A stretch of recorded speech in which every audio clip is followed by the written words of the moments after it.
Hi friends, இன்றைக்கி நம்ம சேனலில் ஒரு சூப்பரான புதினா சட்னி தான் பார்க்க போகிறோம். டக்குன்னு செஞ்சிடலாம். ஒரு கடாயை வச்சுட்டு 2 ஸ்பூன் அளவுக்கு எண்ணெய் ஊற்றிட்டு அதில் 1 ஸ்பூன் அளவுக்கு உளுத்தம்பருப்பு, 1/2 ஸ்பூன் கடலைப்பருப்பு சேர்த்து நல்லா வறுத்துக்கலாம்.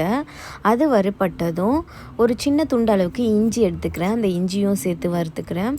அது கூடவே 4 பல்லு பூண்டு, இதையும் நல்லா வதக்கிட்டு இப்போது ஒரு சின்ன சைஸ் அளவுக்கு புளி, 2 பச்சை மிளகா சேர்த்துக்கிறேன்.